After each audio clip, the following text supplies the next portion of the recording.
Bismillahirrahmanirrahim. Ini saya niat ngaji tentang yang populer mawon ya, tapi dimaknani secara detail ngangge tradisi ini ulama.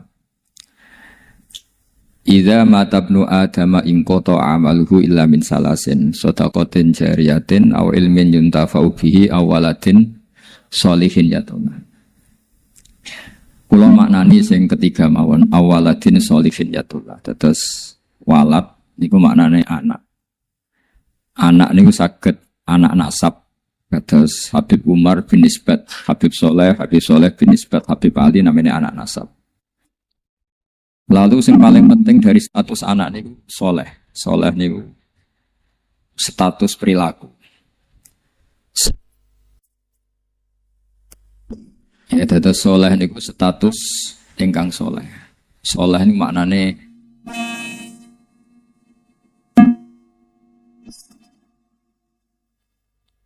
soleh niku maknane ingkang layak.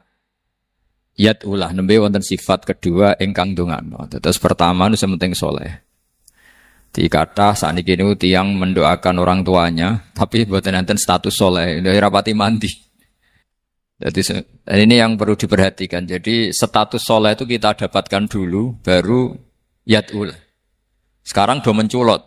Anake do rapati soleh terus ndonga sakjane rapati mandi. Nah ini Habib Ali bejo, anaknya dijinakno soleh, ya soleh tenan. Jadi ini pun niku nama merger nih, jadi soleh kamil. Tapi ngeten nggih, kula pesen karena Habib Soleh mulai kecil sama saya, sama-sama ngaji di Bahbul. Orientasi terbaik saking sunnah nabawiyah, gini ku keberlangsungan. Terus kula sering belajar tentang kitab-kitab samawi, kitab-kitab sing diriwayataken beberapa ulama ahli kitab sing pun disahkan kalian ashabu Rasulillah sallallahu alaihi wasallam. Niku riyen Nabi Ibrahim niku pertama dadi Khalilur Rahman. Kekasih Allah Khalilur Rahman. Niku mergi piyambake nu tersiksa. Tersiksa protes. Terus kadang tiang saya niku kudu protes.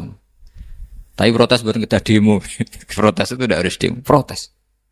Ya Allah, dunia ini tidak fair. Engkau yang Tuhan, engkau zat yang begitu penting, engkau zat yang menciptakan langit dan bumi, engkau zat yang memberi rizki, yang bikin air, bikin oksigen, semua kebutuhan manusia, kemudian mereka tidak kenal engkau. Ini tidak fair.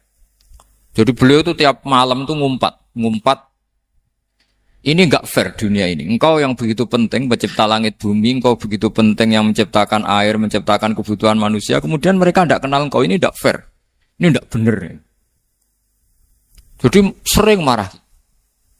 Karena sampean nggak bisa bayangkan kan, apapun hebatnya presiden atau menteri atau rektor atau kiai, terus nang desa nggak dikenali statusnya, diundang lek apa yang dilek itu gak keren blas. Karena ya sama kan, misalnya Habib Soleh Alatos, muridnya Said Umar punya Mbah Mun, terus nang desa diundang pening dilek itu kan gak keren blas. Awal dari keren tetap dikenal. Nah kemudian orang itu tidak kenal Allah. Makanya terus beliau sujud berkali-kali, ya Allah, sama siapa munajatnya beliau? Innahu la yahzununi alla ara ahadan fil ardi ya'buduka ghairi. Jadi cara kiai sarang namanya innahu sak temene kelakuan la yahzunu, yektene nyusano ni ing ingsun, nyusano banget karena pakai lam taukid. Innahu sak temene kelakuan la yahzunu, yektene nyusano banget ni ing ingsun. Apa sing nyusano an? Apa sedene kelakuan la ara ora ningali ingsun fil ardi ing dalam bumi. Ahad dan ing wong suwiji ya'budu kang nyembah sapa ahad ka ing panjenengan wiri saliyane ingsun. Ya Allah, sungguh saya sangat susah. Karena engkau zat yang begitu penting, kemudian yang tahu kalau engkau Tuhan itu hanya saya. Sampean ngenes enggak misalnya ada orang melihat saya itu Umar Hafid kemudian tidak tahu kalau beliau orang alim. Sampean sebagai muridnya ngenes enggak? Ngenes kan? Ada orang memperlakukan Mbah Mun tidak tahu kalau beliau seorang alim alama. Kita sebagai santrinya ngenes enggak? Ngenes. Lah ini Allah yang Tuhan, kemudian orang tidak ada yang memperlakukan dia sebagai Tuhan. Bahkan nyebut saja tidak mau. Itu ketersiksaannya Nabi Ibrahim. Kalau kita kan tersiksa mergo di duwe, ora payu rabi, terus sing wis payu rabi ra iso wayo, ya gitu ya. Macam-macam kesulitan. Itu jadi apa jadi wali itu sudah berat. Karena orientasinya agak tentang Allah tapi tentang diri sendiri. Ana sing susah proposal ragu ya Mas Angkop. Macam-macam. Artinya Nabi Ibrahim itu orang yang benar-benar Khalil Rahman. Beliau tersiksa ini karena dunia dianggap gak fair. Masa Allah zat yang begitu penting kemudian mereka nggak tahu. Maka awal dari nubuah itu apa? Menaukan, al-i'lan. Mempermaklumatkan Allah di alam raya ini. Makanya nggak ada Nabi kecuali memaklumatkan diri. Saya dulu awal-awal Habib Soleh mau nyai saya bilang, orang alim itu harus ngaku kalau alim. Habib juga harus ngaku kalau Habib. Yang orang miskin tidak usah ngaku sudah konangan. Wong elek ora usah ngaku wis kata ora elek. Sudah. Karena agama ini pertama yang menolong itu memaklumatkan. Sehingga pertama Nabi jadi Nabi dari Gua Hira, pertama apa? Cara saiki nggih kira-kira memaklumatkan. Tapi reso dibahasano jumpa pers.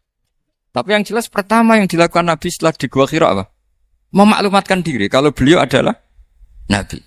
Sehingga dikumpulkan semua, terus beliau memaklumatkan diri kalau saya ini Nabi. Karena nggak ada artinya Allah kalau tidak dimaklumatkan. Terus makanya di Quran itu kalau menyebut Allah atau menyebut kebenaran selalu dimulai dengan kata fa'lam. Harus dimengertikan.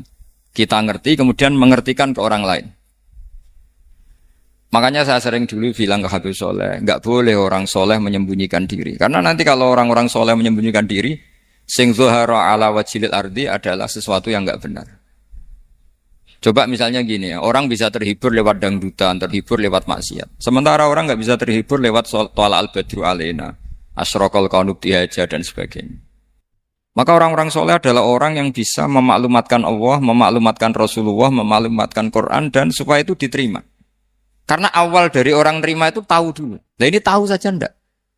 Makanya Nabi Ibrahim susah, ya Allah, engkau zat yang begitu penting, kemudian tidak diketahui. Ini apa-apaan, enggak fair. Akhirnya Nabi Ibrahim diangkat sebagai Khalil Rahman untuk menaukan atau untuk memaklumatkan Allah Subhanahu wa Ta'ala. Nah sebelum itu beliau dihibur. Diterbangkan ke langit, ke alam malakut. Kamu susah ya, kenapa susah? Karena zat sementing engkau kemudian tidak ada yang menyembah. Terus dijak ke alam malakut. Ditunjukkan sekian juta malaikat, sekian ribu malaikat, semuanya membaca tasbih takbir. Ibrahim senang. Oh ternyata sing seneng jenengan banyak. Loh coba kalau kita punya kiai kayak Mbah Mun, semakin yang seneng banyak kan semakin kita senang. Kalau nggak ada yang tahu kan kita tersiksa. Makanya ini penting sekali. Jadi pertama agama ini seperti ini itu barokahnya dingertikan, dimaklumatkan. Saya ini orang yang fumul itu menutup diri betul, kecuali bab ngaji. Saya kalau ngaji terbuka. Sampai saya tidak tahu apa ada yang streaming, apa direkam, saya tidak tahu. Pokoknya saya satu-satunya saya mau terbuka itu pas ngaji. Dan saya pede karena dulu ngaji saya benar. Saya tanya Mas Akom, sebetulnya kalau sampean mau mulang terbuka bagus. Potensinya dua, konangan alimnya atau konangan. Ya resiko terbuka kan itu Pak. Konangan alimnya.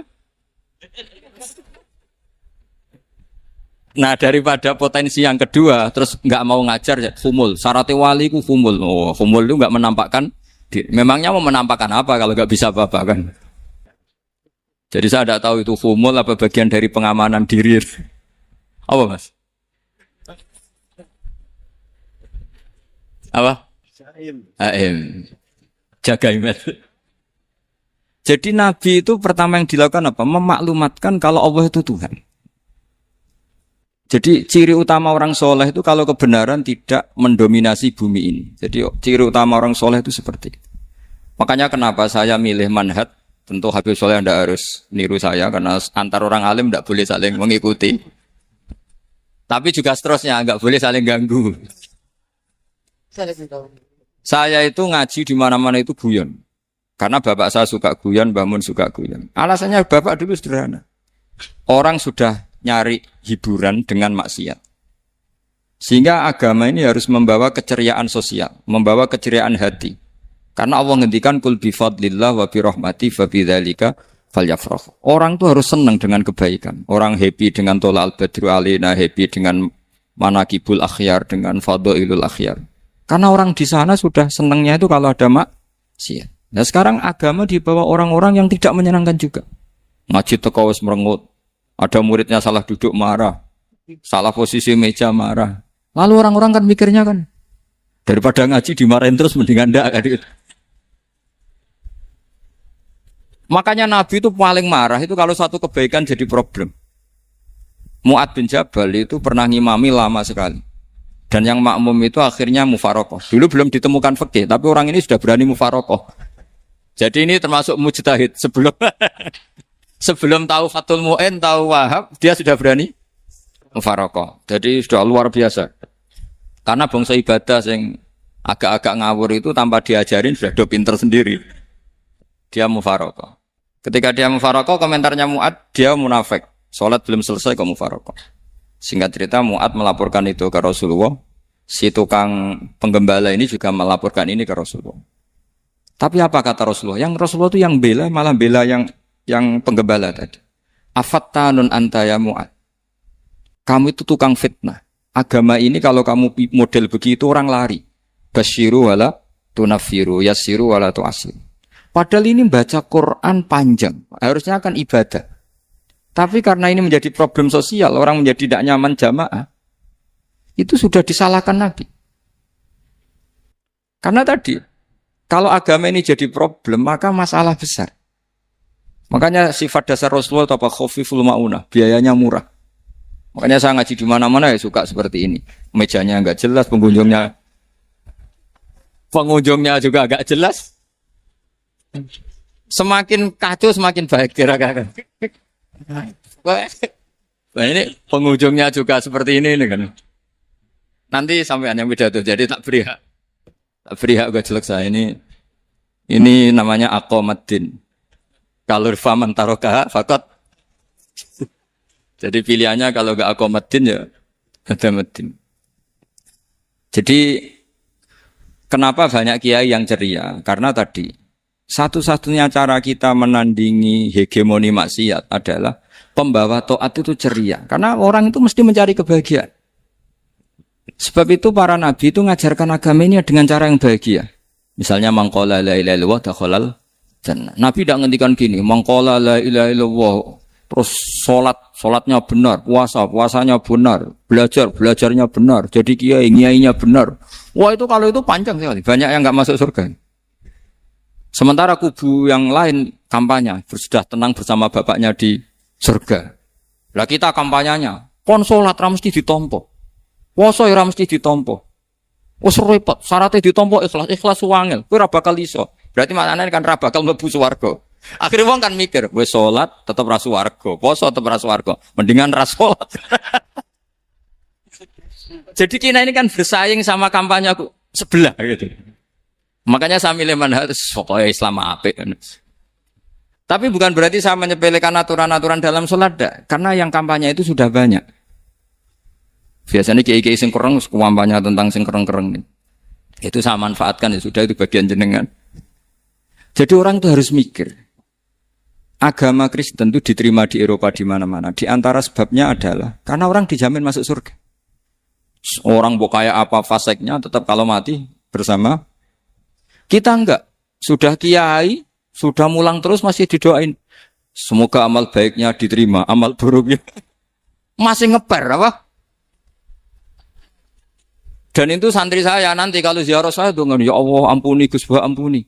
Ini kan ngenyek orang itu maksudnya. Maksudnya bukan, makanya saya pernah ketemu orang yang berfaham Wahabi. Dia nuduh kalau orang doa ke mayit itu minta sama mayit. Saya bilang, saya saja yang jadi mayatnya enggak siap. Kok bisa? Doanya itu doa ngeper. Masa sama gurunya bilang gini, Allahumma ingkana muhsinan fazid fi ihsani wa ingkana musian. Masa gurunya ditaklek? Jadi dia tidak yakin betul kalau gurunya muhsin. Masih ditaklek. Jika guru saya baik maka gini ya Allah. Jika guru saya buruk maka gini. Loh saya tuh gak pernah doain Mbah Mun gitu. Tak anggap gak sopan. Jadi kalau saya berdoa ya Allah, jenengan izzihi apa ya, jenengan balas lah. Izzihi anna anil muslimina khairan katsira. Wa antal ghafurur rahim wa anta gitu. Saya enggak tega muni wa ingkana musianan. Jadi kayak ada sopan kan. Loh kalau aku yang mati sapi lagi. Balik malam. Ingkana musian. Malah ada terusannya bahwa kadalik. Jadi makanya mereka kan sering pakai dalil. Andai kan tradisi itu benar, maka yang paling pertama melakukan itu sahabat. Selalu mereka berargumentasi, kalau itu tradisi yang benar, maka pertama yang melakukan itu sahabat. Ya gak mungkin sahabat masa bilang ke Nabi ingkana. Bisa kafir berat kan? Masa kesolehannya, loh andai kan Abdul Qadir wafat di mana ini ngomongin? Beduk. Saya tidak akan berdoa seperti itu. Oh bisa marah Abdul Qadir Jailani. Masa kesalahan beliau di ingkana musinan sama ingkana musian. Jadi orang tuh harus mikir. Jadi saya dengan bukan berarti Gus Bak bid'ah menciptakan doa baru. Ini bukan urusan menciptakan. Orang yang punya sopan spontan seperti itu. Ini bukan urusan modifikasi doa Anda. Makanya kenapa para nabi itu tidak disolati dengan cara seperti itu. Langsung assalamualaikum ya Rasulullah, assalamualaikum ya Abu Bakrin, assalamualaikum ya Umar. Enggak mungkin kita mengatakan ya Abu Bakrin, ya Allah, ingkana. Masa Abu Bakar di ingkana? Kalau dia, bukan kalau beliau ashabu Rasulillah, pasti orang Sayyid itu dzurriyyatu Rasulillah, pasti al-tahirin al-mutahhari. Guru-guru kita ini guru-guru kita. Jadi tolong doa itu. Nah, kalau terpaksa doa wa in kana musian, anggap saja hafalnya hanya itu, tapi jangan dijiwai, apa? Jangan apa? Dijiwai. Kalau ditanya, "Lho Gus ini orang soleh kok doanya wa in kana musian?" Itu kan guru jenengan. Apalku ikut tok. Tapi ora usah dimaknani, apa? Karena sekali dimaknani nanti kan. Jadi ini urusan etika, urusan rasa. Saya teruskan ya. Karena jadi saya mohon sekali, apa-apa itu ada aturannya. Ada aturannya. Ya tentu kita ikut masal saja. Semua selain Nabi, selain para wali kita enggak apa-apa. Doa wa ingkana musinan, ingkana musian. Tapi di hati kita sebetulnya ketika mengatakan ingkana musian itu Coro Jawa hanya rapalan itu ya sudah ngomong saja, tapi nggak usah apa, nggak usah dijiwai ya. Yang dijiwai kita adalah sifat ghafurnya Allah, bukan status mayitnya, tapi sifat ghafurnya Allah. Karena kata musik itu kan nggak nyaman. Makanya Nabi itu hebatnya Nabi, ya tentu karena bentukan Allah Subhanahu Wa Taala. Adabani Robbi fa'asana ta'dibu. Itu kalau nyifati tentang keburukan orang mukmin itu diikutkan sifat ghafurnya Allah. Jadi misalnya gini kalimatnya, liyukaffirallahu anhum aswa'al ladzi amil. Atau sebagian ayat misalnya wa yukaffiru anhum sayyi'atihim. Jadi sebetulnya kalau terpaksa mengatakan orang itu buruk, itu sebenarnya dari Allah dulu kita mengatakan Allah itu zat saking baiknya itu mengampuni salahnya seseorang.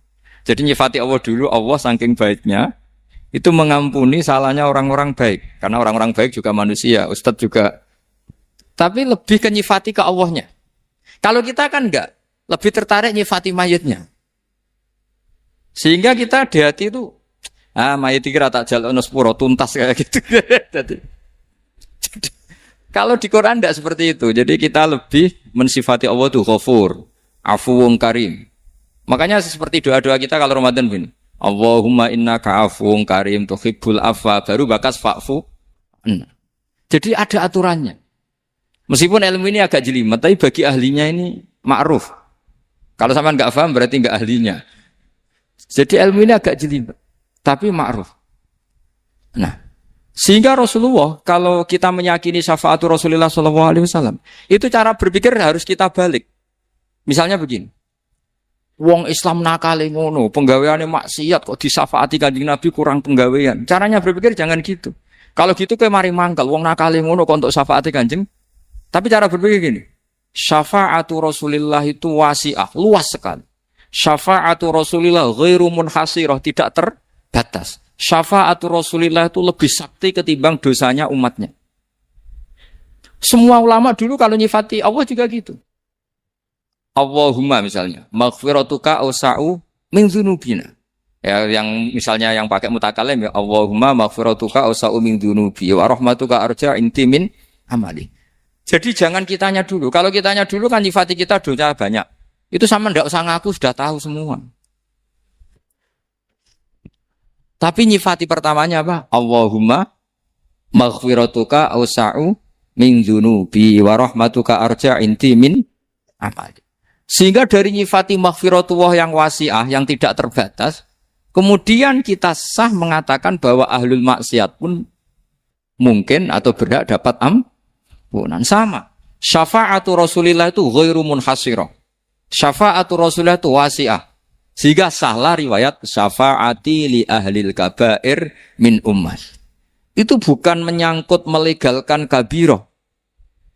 Bukan menyangkut mengesahkan orang Islam dosa besar. Karena nanti dapat syafaatnya Rasul. Cara berpikir jangan gitu. Nanti kamu mentasjek memberanikan orang melakukan maksiat berdasar iktimat syafaati Rasulin. Itu jangan gitu cara berpikir dibalik apa? Syafa'atu Rasulullah awsa'u wa awsa'u. Sangat lu. Sehingga saking luasnya sampai yang tukang maksiat saja kebagian. Sama rahmatnya Allah Ta'ala itu wasi'ah. Rizkinya Allah ya wasi. Sampai wong nganggur ya iso mangan ngono. Lah begitu juga rahmatnya Allah Ta'ala itu wasi'ah. Sampai wong sing sumpek utange akeh ya iso guyu ngono. Lah iya. Tapi kalau dibalik, misalnya saya diprotes kiai, saya pernah juga diprotes. Gus umat kok mbok latih guyu, padahal mereka maksiate akeh, utangnya akeh gini-gini. Karena kamu menyifati orangnya. Kalau menyifati orangnya sampean guyu haram. Utang jatuh tempo, sampean gak mikir dosa ndak? Dosa. Jadi kiai muridnya goblok kok kiai ini kurang tahajud itu ya dosa. Jadi kiai kok muridnya goblok tenang wae. Sementing untuk sowanan itu amatir ya gitu. Mestinya cara berpikir dibalik. Rahmatullah wasi'ah. Rizkuhu ya wasi', fadluhu wasi'. Sampai wong sumpek wae iso guyu. Sehingga kita ini sudah objek. Loh kita ini tidak subjek. Di alam raya ini kita tidak subjek. Tapi apa? Objek. Makanya saya berkali-kali mengatakan, mbok kayak apa sumpeknya kita, tetap wong iso guyu. Karena apa? Allah mensifati dirinya wa annahu wa adhaka wa abka. Allah itu adhaka, zat yang memberi orang iso guyu. Wa abka lan zat sing maring wong iso nangis. Karena sifatnya Allah Ta'ala pasti nafidzah. Sifatnya Allah Ta'ala pasti terjadi. Dan kita objek. Makanya wong sumpek utange akeh, bojo ora percaya, tangga ora percaya, nak guyu banter-banter. Karena Allah ku adhakadat sing maringi guyu. Wa abka. Sudah presiden, sudah gubernur, sudah menteri. Nak Allah kepengin nangis no yo. Nangis. Coba ngeluhnya apa kalau misalnya jenengan seorang mantan presiden atau mantan gubernur. Kadang anaknya calonan RT mbok menang bondak. Ngeluhnya apa orang alim misalnya, alim alama, anaknya mau jadi jurumiyah ra iso. Susah. Kaya raya anaknya jadi pasien, susah. Allah punya cara untuk abegah, untuk bikin orang nangis. Nah karena kita ini objek, pasti sesumpek apapun orang yang bisa tertawa, ya bisa nangis. Makanya banyak ulama yang enggak terlalu serius mikir agama ini. Bukan karena dablek, enggak. Karena Allah mensifati dirinya Al-Hadi, yang memberi petunjuk. Kita gak ditunggoni Kanjeng Nabi, gak ditunggoni Wali Songo, gak ditunggoni para Alawiyin yang dulu, gak ditunggoni Habib-Habib yang kayak Said Abdul Al-Haddad. Tapi karena Allah itu Al-Hadi, yang memberi petunjuk, dan sifatnya Allah Ta'ala la budda wa ayat entakuna nafidah. Sifatnya Allah pasti nafidah. Amerika kayak apa liberalnya. Sekarang trennya juga banyak yang masuk Islam. Kampung-kampung pedalaman gak ada kiainya, cukup mudin. Kadang yang membawa agama itu orang yang ke situ mau nyari kayu. Orang di pedalaman Kalimantan, Sulawesi itu pertama itu nyari kayu. Tapi bawaan hidayat, lama-lama bikin masjid. Saya pernah di Korea, ke sana orang nyari uang. Niatnya juga nyari uang. Tapi akhirnya tersiksa kalau enggak bikin masjid. Karena apa? Karena Allah itu Al-Hadi, zat yang memberi petunjuk. Maka kamu tidak usah khawatir. Agama ini pasti jalan ila yaumil qiyamah. Karena Allah Al-Hadi. Sama. Mbok kamu umat mbok weden-wedeni kowe ku amalan ora mesti ditampa. Nek ora ditampa mlebu neraka. Ngono mulai ngaji ya tenang ae. Tenang, santai. Bahkan kadang bilang gini, Pak Yai tadi gak bener. Masa ngecap orang mlebu neraka? Kita yang masyarakatnya gak tahu pintunya. Pak kayaknya tahu pintunya. Karena orang itu punya cara. Lho ya betul. Orang Bedui itu kalau ngaji sama Nabi itu lebih unik timbang yang soleh, timbang yang pinter. Sehingga banyak ilmu itu ditemukan dari orang Bedui. Karena cara berpikir itu aneh. Kalau orang soleh, orang waras kan berpikirnya ada aneh, standar. Jadi orang Bedui itu aneh. Pernah suatu saat Rasulullah itu khutbah cerita kiamat. Wah, dasarnya kiamat kayak apa? Semua orang diam nangis semua. Orang Bedui enggak, lebih cerdas. Ini Nabi itu aneh. Cerita kiamat kalau ada tanggalnya ini gimana? Orang nangis semua karena dasarnya kiamat kayak gitu. Bumi dihancurkan, wus. Kan terus sudah nangis dewi-dewi. Ya ono sing nangis pabrik banyune macam-macam ya. Ini kalau kiamat gimana? Ini perjalanan air kemasan saya kan orang mikir dewe-dewe gitu. Tapi ini enggak. Oh, orang Bedui cara berpikir tuh enggak. Malah ya Rasulullah mata sa'a. Engkau itu cerita kiamat tapi enggak jelas tanggalnya. Kalau cerita kiamat ya harus jelas dong kapannya. Jadi unik. Jadi cara berpikir sahabat kaget semua loh. Kaget. Karena gak kepikiran. Nabi a'radu anhu, a'radu itu mengabaikan. Banyak sahabat yang menganalisis lam yasma kan. Nabi memang gak dengar sehingga mengabaikan. Ada yang analisis lagi sami'a wa kariha. Sebenarnya Nabi dengar cuma gak berkenan karena tengah-tengahnya khutbah kok tanya. Tapi si Arabi ini cerdas. Masuk akal kan? Misalnya mau pilihan presiden, orang mesti tanya kapan kan gitu. Ya kan? Mau ganti presiden atau ganti bupati, takarannya orang kan kapan? Kayak Mas Akom jadi wali ndak? Pertanyaannya kan kapan? Kalau jatuhnya kan sudah ya. Sehingga tanya, mata sa'ah ya Rasulullah. Lama-lama Nabi diangen-angen. Bener juga orang ini. Saya cerita kiamat kok gak jelas kapannya. Ini Nabi menjawab. Tapi karena Nabi orang-orang yang sangat pinter, tanya balik. Ma'atat talah. Lalu kalau kamu berani tanya kiamat kapan, saya tanya balik. Ya persiapan kamu apa? Jawabnya santai saja. Fa wa ma'atatullaha kabira sholatin wala siyamin walakinni uhibbuka ya Rasulullah. Saya enggak menyediakan apa-apa, salat saya biasa aja, maksudnya standar. Ya kira-kira 5 waktu pas. Ya jenis saya lah kira-kira gitu. Wala kabira siyamin dan saya puasa ya standar saja pas. Walakinni uhibbuka ya Rasulullah. Tetapi saya mencintai engkau ya Rasulullah. Jawabannya Nabi apa? Almar'u ma'aman ahabba. Sebagian riwayat anta ma'aman ahbabta. Jadi hadis itu populer tuh barokahnya wong desa tadi. Andai kan dia punya etika maka sowan dulu tanya 4 mata. Itu jadi hadis ahadi. Tapi barokahnya dia selonong di depan umum. Zaman Nabi khutbah itu jadi hadis mutawatir. Jadi kadang barang baik itu barokahnya orang yang enggak baik. Maksudnya su'ul adab. Tanya gitu kan su'ul.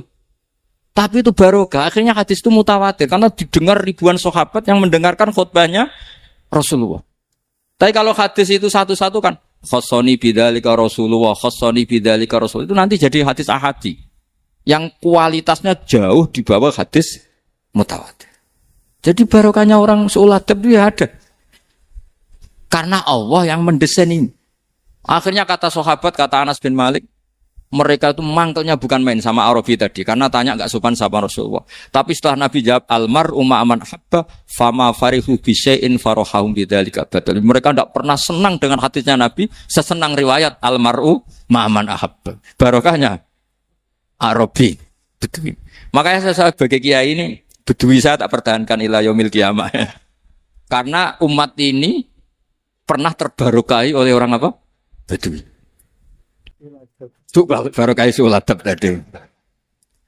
Jadi mohon ini supaya majelis ini kan majlisul iltorti Rasulullah coba terlatihlah mengatakan Allah itu subjek, Allah itu al-fa'ilul mukhtar, Allah itu al-fa'ilul mukhtar, Allah itu yang menentukan alam ini. Dan Allah mensifati dirinya wa annahu huwa adhaka wa abka. Allah itu zat yang memberi orang itu bisa tertawa. Dan Allah juga yang memberikan orang itu bisa menangis. Mbok kayak apa kamu neror umat? Wah, amal enggak mesti diterima gini-gini. Ternyata ning majelis nangis ya. Mulai guyu. Kadang guyu-guyune ngenyak tenane. Daripada apa ya agak-agak merodok orang yang dohirnya beda dengan batinnya. Enggak perlu distatuskan seperti itu. Ya sudah biasa saja. Jadi nah, fi muqaddimihim imam besar dalam manhaj ini namanya Abul Hasan apa? Asyadili. Abul Hasan Asyadili itu kalau ada orang tanya gini, Beb saya ini susah, sholat saya tidak mesti diterima Allah gini-gini, marah. Enggak usah. kafa bika jazaan an radiyaka laka ahlan. Sudah kamu ditakdir pernah sujud itu sudah keren. Saya itu andaikan dapat kabar dari malaikat, bahak sholat kamu tidak diterima, saya tidak susah. Bukan karena sombong. Pernah ditakdir sholat sujud ning Allah itu keren. Kayak apa malunya kita ketemu Allah kemudian kita di bumi tidak pernah sujud. Makanya cara Abul Hasan Asyadzili kowe ora usah mikir salatem ditampa ta ora usah mbok mikir. Kowe ditakdir tau sujud itu hebat. Kafa bika jazaan an radiyaka laka ahlan. Cukup kamu mendapat balasan dari Allah, kamu pernah ditakdir sujud. Gak perlu ngaji alim alamas, gowo sawi ngalor ngidul jalalain keren. Paling gak malaikat pernah melihat kamu, wah gowo tak kitab kewedi. Gak penting pahammu kamu. Karena isra bakat paham Mas. Jadi Abul Hasan Asyadzili adalah orang yang dan itu Al-Hasaniyah dan itu Al-Hasan. Makanya macam-macam kita yang Al-Husaini sudah kita punya Faqih Muqaddam, punya banyak. Di Al-Hasani yang paling populer diantaranya adalah Abul Hasan Asyadzili. Beliau itu kalau ngendikan sesuatu itu positif terus. Termasuk itu ketika ada orang resah sholat saya diterima ndak, kata beliau, wes kowe sing support nak, ditakdir tahu sujud. Saya itu sebetulnya kadang-kadang yang miris, wah sholatku tompo ta ora, tapi saya sangat sadili. Sangat-sangat sadili. Saya enggak pernah berdoa, ya Allah, ibadah kami jenengan terima ndak, karena takut kalau doa gitu keterusan itu terus ditompo ora ya. Akhirnya keterusan gitu. Akhirnya ngenes. Masa orang pernah sujud ngenes? Lama-lama gini setan masuk, apa artinya saya sujud ternyata enggak diterima. Lho wong kawula kok iskal tentang pernah sujud.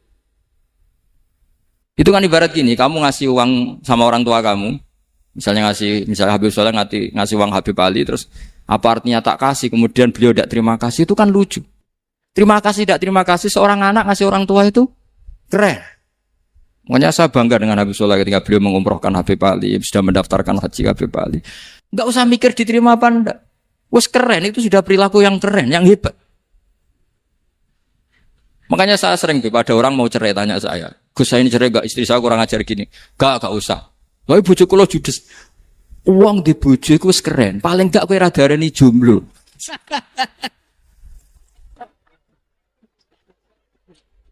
Oh, diarani duda ora enak. Wes luwe sabar ndi diarani duda mek diarani bojo judes. Enak bojo judes cek gagah. Di bojo lah. Oh, provokator itu.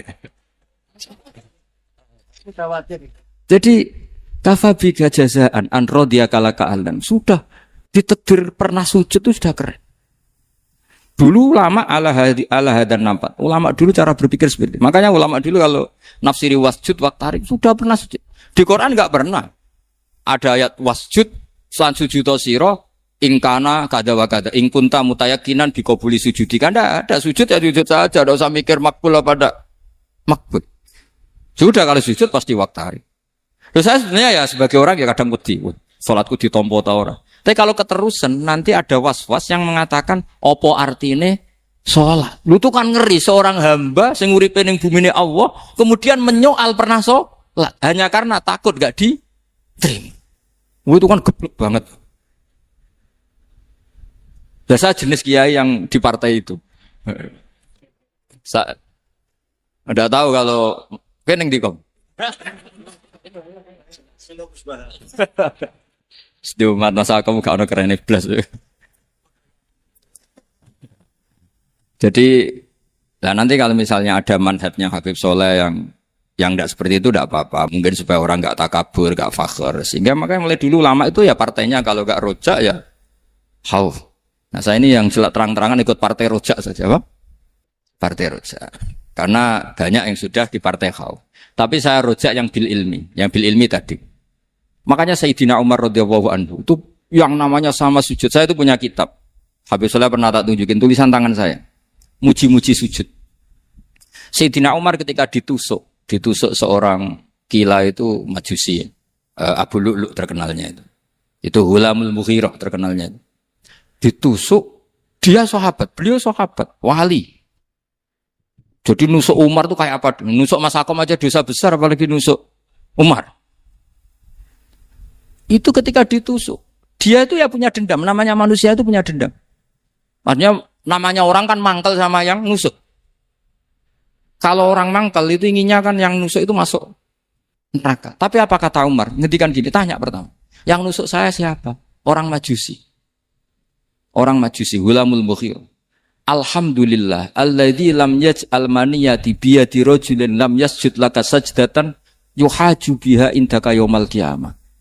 Saya itu senang Gusti, yang nusuk saya orang yang enggak pernah sujud sama jenengan.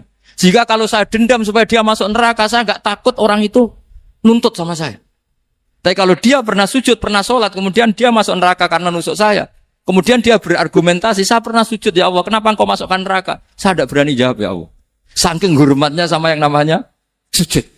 Jadi kamane dedamnya kesampaian cara Jawa ya. Dendam dengan tanda kutip ya, tidak makna semestinya.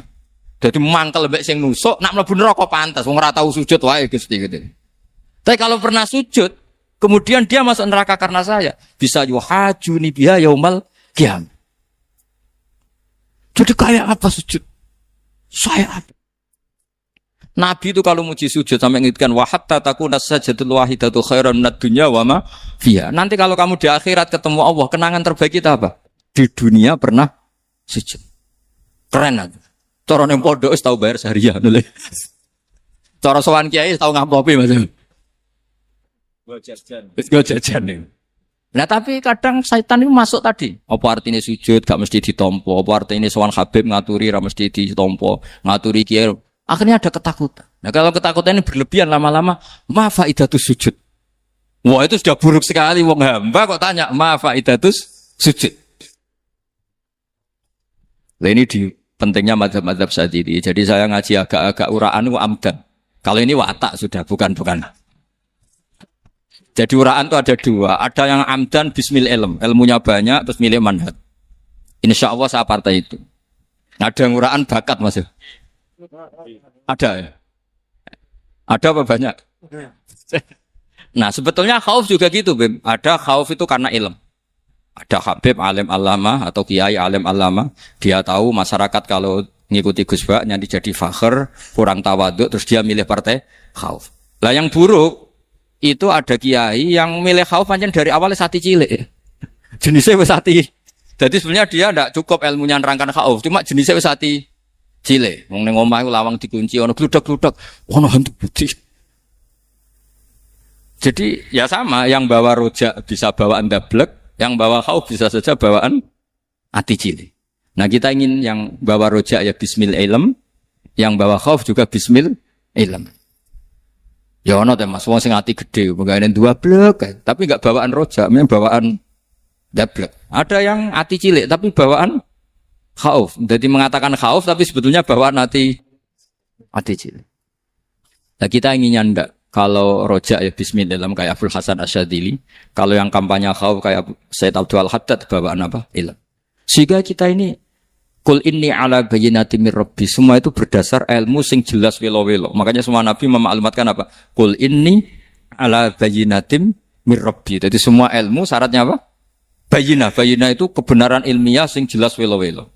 Makanya itu yang disebut Allah Subhanahu wa taala mensifati kekasihnya yaitu Nabi Muhammad sallallahu alaihi wasallam, lam yakunil ladzina kafaru min ahlil kitabi wal musyrikina munfakkina hatta ta'tiyahumul bayyinah rasulun minallah yatslu suhufam mutahharah. Niku Kanjeng Nabi saking cerdase, meneh tek wong Islam, wong musyrik, wong kafir, ngerti logika yang dibangun Nabi saja kuat infikak dari kemusyrikannya. Makanya disebut munfakin. Orang-orang musyrik, orang-orang kafir tidak munfakin, tidak tercerabut dari akar akidahnya hatta ta'tiyahumul bayyinah. Itu siapa? Rasulun minallah yatslu suhufam mutahharah. Masyhur itu debatnya Nabi dengan orang-orang musyrik. Mereka bilang, "Ya Muhammad, kita ini urusannya banyak, kasusnya banyak. Lalu Anda mengajarkan ke Tuhan satu. Masa urusan banyak cukup Tuhan satu? Itu enggak fair Muhammad. Aja'alal alihata ilaha wahida inna hadza la syai'un ujab. Urusan kita banyak, masyakil kita banyak, muskilah kita banyak. Kalau Tuhannya satu tidak cukup Muhammad." Nabi dengan santainya memberi penjelasan. Ya sudah gini saja. Kalau kamu jadi budak atau pembantu, majikan kamu banyak. Semuanya merintahkan kamu, semuanya bikin aturan untuk kamu. Kamu suka enggak? Ya enggak suka Muhammad. Kalau majikan kita banyak, repot. Ya sudah, Tuhan kamu itu majikan kamu. Kalau banyak perintahnya beda-beda, kamu pusing. Ya udah mat, Tuhannya satu aja mat. Karena Nabi bayina, orang itu bisa dibalik-balik pikirannya. Dan makanya disebut dorobawa masalah rojulan fihi syuraka umutasakisuna wa rojulan salamal lirojul hal astawiyani masalah alhamdulillah. Jadi Nabi itu kalau adu argumentasi itu luar biasa. Jadi segampang itu Nabi memberi apa? Argumentasi. Karena beliau adalah al-hujjatul balighah. Jadi Nabi itu gak pernah kalah. Pernah Nabi debat sama orang Yahudi. Muhammad, saya ini turunan Ibrahim. Kita ini Israel ya. Kita tahu Israel adalah turunan Nabi. Israel nama lain dari Yakub. Yakub bin Ishak bin Ibrahim. Padahal Yakub ini punya anak namanya Yahuda. Makanya Yahuda bin Yakub bin Ishak bin. Kita ini yang mirip Ibrahim. Bukan kamu. Tapi orang Yahudi itu gak apal nasabnya. Sehingga mereka bilang, kita ini saking baiknya. Ibrahim saja pengikut kita. Terus digojlok oleh Nabi. Ibrahim itu buyute Yahuda. Makanya digojlok ha antum ha ulai hajatum fi malakum bi ilm falimatu hajuna fi ma laysa lakum bi ilm. Kita adu debat itu sudah ilmiah. Kenapa kamu menjadi tidak ilmiah? Kenapa Muhammad? Allah menurunkan wa ma unzilatit Taurat wal Injilu illa min ba'di afala ta'qilun. Artinya gini, kalau Ibrahim dikatakan Ibrahim Yahudiyah, itu sama dengan saya berkali-kali podo karo sampean misalnya ngendikan Bazubair itu pengagumnya Gus Roji misalnya. Padahal Gus Roji bin Ubab bin Maimun bin Zubair. Misalnya Gus Roji bin Kiai Haji Ubab bin Kiai Haji Maimun bin Kiai Haji Zubair. Nah Ibrahim itu kan Yahuda bin Yakub bin Ishak bin Ibrahim. Terus mereka bilang Ibrahim itu pengikut Yahudi. Itu kan kebalik-balik. Kayak Habib Hasan itu pengagum Habib Soleh. Kan Habib Hasan rohnya, ini gimana ini sih mbahnya kok dianggap. Nah, sehingga orang Yahudi ketika Nabi berdebat, beda dengan Nabi Muhammad SAW. Ketika ditanya, kenapa kamu yakin agama Tauhid? Millata abi. Karena ini agama nenek moyang saya. Millata abikum apa? Ibrahim. Jadi jelas. Akhirnya orang Yahudi ngerti. Ya kan sama dengan mengatakan tadi, Pak Karno itu pengagum Puan Maharani. Kan aneh gak kalimat itu? Mbah Hasyim Asy'ari itu pengagum Gus Dur. Gak lucu. Itu debat. Jadi Nabi itu orang yang bayinah. Bayinah itu kalau menerangkan kebenaran itu bahkan orang kafir pun bisa infikak, bisa munfakin, tercerabut dari akar kekafiran. Nabi itu mudah sekali merubah logika. Makanya di Quran sering ada kata aro'aitum. Karena memang tadi. Nah saya mohon apapun pilihan Anda rojak kayak Abdul Hasan Asadili tadi. Ketika orang resah sujudnya diterima apa enggak, sholatnya diterima apa enggak, beliau bisa berargumentasi betapa pentingnya sujud. Wes aja kowe iku kawula, tahu sujud iku keren. Saman bayangkan betapa malunya kita. Kalau kita ketemu Allah kemudian di dunia enggak pernah. Lho paribasane kula mlebu swarga lah isin. Mlebu swarga, tapi ning donya ora tahu. Isin. Sama seperti kowe di guru, saurip-uripmu ora tahu salam templek isin. Kira-kira seperti itu. Meskipun salam template ora penting. Ya ora penting to, misale soleh salam template 50.000 duwe wis akeh ngono kan. Nama sakom penting kudu rokok. Itu bukan nilainya kok betapa malunya kita. Saya dulu mau sarang, andai kan enggak pernah khidmah sama you malu tenan sebagai apa? Santri. Makanya Sayyidina Umar ketika beliau dibunuh orang, itu pertanyaan pertama, dia pernah sujud enggak? Enggak pernah. Andai kan dia pernah sujud, maka saya tidak berani masukkan dia masuk neraka. Takutnya dia protes sama Allah, ya Allah saya pernah sujud, kenapa harus di neraka? Atau Umar ditanya Allah gini, Umar, kowe ridho wong sing tau nyembah aku kemudian dia di neraka? Apa? Jadi makanya Umar ketika wafat ketika alhamdulillah alladzi lam yaj'al maniyati biyadi rajulin lam yasjud laka sajdah. Ya, jadi saya mohon sekali jadi majelis ini sebuah majelis mubarak. Caranya tauhidnya dibenarin, apa tauhidnya dibenarin. Jadi Allah itu adhaka wa abka, Allah itu al-hadi, Allah itu ar-razzaq. Sehingga Menteri Ekonomi mbok salah rumusnya lah wong tetep mangan. Mergo Allah itu ar-razzaq. Mbok negara dikelola keliru lah wong tetep mangan, wong Allah itu ar-razzaq. Kiai rada akeh sing di masalah. Tapi ya tetap agama ini jalan. Lho andai kan syaratnya agama ini kiai ini bener. Wah ya repot. Kowe iso bayangno masakom bener terus. Tapi agama ini berkali-kali coba di TV itu banyak nyun sewu, ada ustadz, ada kasus apa, ada kiai, kadang ada masalah hukum. Agama ini jatuh enggak masalah. Padahal di TV itu sudah dinasionalkan kan, ada kiai terlibat kasus hukum atau ustadz tertangkap karena melakukan apa gitu. Tapi enggak ngefek, karena agama ini bihifdillah wa biriayatillah. Sama. Negara mana-mana kadang manajemen ekonominya enggak jelas, tapi masyarakat ya makan karena Allah Razzaq. Sama, aku kancanan Mas Akom mengeluh, tapi Allah adhaka, akhirnya iso guyu. Padahal orang untungnya belas kancanan deh. Tapi karena Allah itu adhaka. Nah kita dengan istri yang kita cintai, dengan keluarga, kadang yang nangis. Karena Allah itu zat yang bisa memberi abka. Wa annahu wa adhaka wa abka. Terus wa annahu wa amata wa ahya. Kita tidak ingin mati. Wah ya mati saja, karena kita objek. Nah, hidayah itu seperti itu. Allah al-hadi. Apa? Allah itu kayak apa Korea, negara ateis. Enggak kebayang di sana ada ngaji Aqidatul Awam, Mabadi' Fikih. Sekarang banyak. Saya tuh kalau beli Aqidatul Awam terusan tak kirimkan ke Korea. Sebelum saya ke Korea. Karena sebagian santri saya di Jogja. Di sana ada ngaji Aqidatul Awam, ngaji Takrib. Bahkan saya di sana dilakoni sa'duna fid dunya. Kayak apa Allah kalau ingin bikin hidayah? Karena Allah itu al-hadi. Wong Indonesia digerakno seneng duit. Bareng seneng duit mau apa? Korea. Setelah di Korea tersiksa karena enggak ada tempat sujud. Akhirnya urunan. Segampang itu kalau Allah mengendaki. Itu enggak dibenem MUI, enggak dibenem. Karena Allah al-hadi.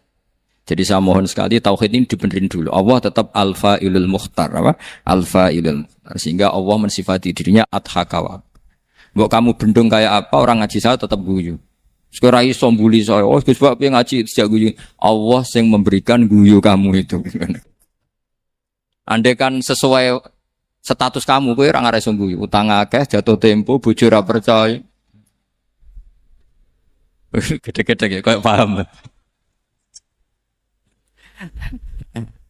Ya jadi ini tak isetkan jenengan saya ini tadi bawa kitab Fathur Rahman itu Libi Ayatul Quran mau tak kasihkan hadiah ke saya itu Marhafid sebagai penyempurna karena beliau sudah Al-Husaini. Semoga ini dapat barokahnya Al-Hasani.